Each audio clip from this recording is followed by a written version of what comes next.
Il faut toujours lutter dans la vie. Et mon expérience donc, de très vieille femme, c'est quand on s'acharne, on est toujours vainqueur. Mais il faut s'acharner, aller jusqu'au bout, du bout, continuer, jusqu'à ce qu'on transforme quelque chose. On ne transforme pas le monde, mais on doit transformer quelque chose dans le monde. Chaque être humain doit le faire. Sinon c'est bête, c'est même macabre, ça n'a pas de sens. Et c'est ça qui m'a donné ce punch. C'est de voir à quel point l'homme a une valeur. L'homme est capable de choses mais extraordinaires, jour par jour, sans paraître à la télévision, justement. Il y a une règle très simple. Si une personne, dans ton cas, l'a fait, c'est que c'est possible. Celui qui n'y arrive pas n'est pas une merde. Je vais te dire à quelles conditions tu es une merde. Parce qu'il y a bien une condition où tu en es une. Il faut accepter à un moment donné de faire face à la difficulté dans la vie. Sinon on ne réalise rien. On n'est pas là pour être en sécurité et ne pas être heurté. Il y a une condition où tu es une merde. C'est si tu ne fais pas de ton mieux. Tu ne tentes pas. Voilà. Si tu fais de ton mieux, ça va. Si tu fais de ton mieux, ça va. C'est vrai. Si t'as perdu un match 3-0, mais que t'as couru partout, après t'as taclé, t'as des côtés de ton corps, tu sais même pas qu'on pouvait faire le tacle avec ça. T'as taclé avec le foie. Qu'est-ce que tu veux qu'on te reproche? Il a taclé avec le foie, le cousin, tu vois ce que je veux dire? Mais si tu ne fais rien, si tu es dans la médiocrité et que tu l'entretiens et que tu passes ton temps à te plaindre, là t'es une merde.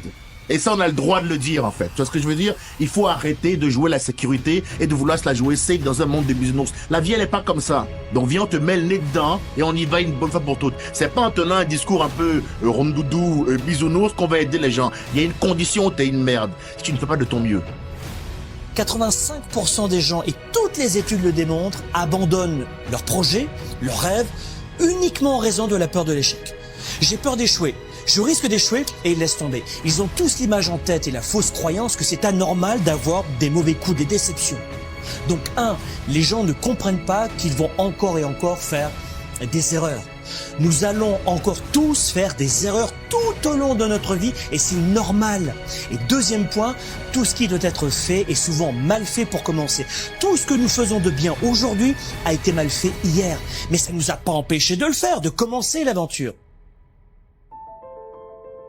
Je veux le dire aux plus jeunes ici, on n'apprend rien de ses succès. On apprend tous ses échecs. Parce que l'échec fait mal. Il faut renaître. Renaître après un divorce. Renaître après une maladie. Renaître après un échec. Renaître après une déception. Et repartir. Jusqu'au bout. Même à 90 ans, il faut un projet. Il faut renaître. C'est jamais fini.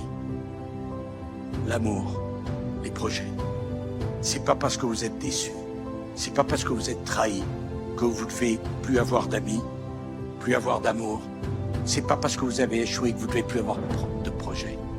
Dans ma vie, j'ai beaucoup plus échoué que réussi. Est-ce que c'est parce que j'ai eu des grands échecs que j'ai pu avoir quelques grands succès? On mérite les choses qu'on a. Et on peut pas toujours dire c'est la faute du voisin, c'est la faute de mes parents ou c'est la faute de l'autre. Il y a un moment donné, il faut se prendre en main. Et décider, on se lève, et puis on va construire notre vie. Je te dis, mais vraiment, prends le risque de rater. Je sais plus, c'est des phrases peut-être toutes faites, mais si t'apprends pas à échouer, tu vas échouer à apprendre. Fais, encore une fois, ça rejoint, fais. Tu ne sais même pas ce qu'il y a au bout. C'est peut-être mieux, c'est peut-être différent, c'est peut-être plus juste ce qu'il y a au bout. C'est peut-être mieux pour toi. T'as peut-être même un projet qui est incroyable et tu crois qu'il n'y a que ça qu'il faut que tu fasses. Peut-être qu'en voulant le réaliser, ça va t'amener ailleurs. Mais le but n'étant pas de réaliser tout ce qu'on a dit qu'on allait réaliser, mais en tentant des choses, d'être le plus juste possible avec sa vie, avec soi, avec sa santé mentale, physique, son âme, ses croyances, d'être le plus juste. D'être le plus juste, pas le meilleur. On s'en fout d'être le meilleur. Tu seras le meilleur pour toi si t'es juste et si t'es aligné. Donc, fais-toi plaisir et écoute-toi un peu et surtout, n'ayez pas peur. Si on s'engage avec toute sa force, avec toute sa foi, avec toute sa volonté, alors ça marche ou ça marche pas. Mais au moins on a tenté. Parce que si on doit ne tenter des choses dont on est sûr que ça marche, on tente rien. Jamais. Ceux qui sont les plus élevés spirituellement, ce sont ceux qui sont le plus mis à l'épreuve. Quelqu'un qui, qu'on regarde même, je veux dire, dans l'histoire de Moïse ou dans l'histoire de Jésus, dans la tradition juive, dans la tradition chrétienne, dans la tradition musulmane, dans ce qu'a vécu même le Bouddha, ils ont été face à l'épreuve et pourtant ils sont élus.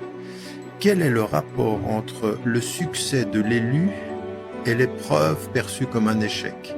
Eh bien, c'est exactement ceci, c'est-à-dire que le succès, ça n'est pas d'éviter l'épreuve ou l'échec, c'est d'en faire quelque chose. Tu ne dois pas avoir peur de l'échec. L'échec vient et il n'y a pas de problème.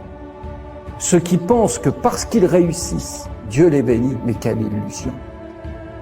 Béni soit celui qui a connu l'épreuve. Celui-là, tout lui réussit tout le temps. Dans la vie, il y a des épreuves et il y a des échecs. Et aucun homme n'est à blâmer, aucune femme, parce qu'il y a des échecs. La peur de l'échec est une formidable motivation pour travailler, faire des choses. La peur de l'échec est un moteur. La peur de l'échec, c'est l'obligation de faire plus. Quand j'étais étudiant très jeune, puis ensuite j'ai trouvé ça tout au long de ma vie, j'ai eu peur de mal faire, d'écrire un mauvais article, de faire un mauvais texte. La meilleure réponse à la peur, c'est de travailler plus, travailler davantage. Il y a une sorte de mur invisible à franchir. La peur ou le sentiment qu'on va échouer vous amène à renoncer. C'est ce que j'appelle les résignés réclamants. Les gens qui sont résignés mais qui réclament quand même leur part du gâteau mais qui sont résignés à pas faire autre chose. Résignés réclamants. Ou alors on se dit, ce mur-là, c'est pas un vrai mur, ça n'est que du papier. Et avec ma volonté, je vais le franchir. Et avec la volonté, on le franchit. Quelque chose que je ne comprends pas dans notre époque, c'est le manque d'engagement. Ah, tu sais, ça, on me dit, on va s'installer puis on va voir si on va bien ensemble. Ah bon? Ah oui? On passe 5 ans, on voit si on va bien. Pour moi, ça n'a aucun sens. Je crois à l'engagement à 100%, et qu'au fond, on peut se tromper. Et que se tromper, c'est pas très grave. Ce qui est grave, c'est de pas s'engager. Si on s'engage avec toute sa force, avec toute sa foi, avec toute sa volonté, alors ça marche ou ça marche pas. Mais au moins on a tenté. Moi, ceux qui attendent que l'eau soit à la bonne température pour plonger, franchement, on parle pas la même langue. Partout où tu vas, t'apprends. Toujours appris dans le dur, parce que c'est là que tu apprends plus, c'est là que tu sais, quand tout va bien, tout sort bien en machin, c'est facile quelque part, mais tu apprends toujours dans le dur. Pour moi, tu sais, encore une fois, je le dis bien souvent, c'est pas comment tu tombes, mais c'est comment tu te relèves. Et quand tu te relèves, tu dois apprendre de ce qui s'est mal passé, c'est tout à fait normal. L'échec, c'est seulement l'opportunité de recommencer cette chose de manière plus intelligente. C'est Henry Ford qui l'a dit, ça a beaucoup de sens parce que lorsque tu échoues dans quelque chose, la simple chose que tu dois faire, c'est regarder ce qui n'a pas fonctionné, regarder ce qui a marché, qu'est-ce que tu peux perfectionner, et donc si tu recommences de manière plus intelligente, naturellement, tu auras plus de résultats.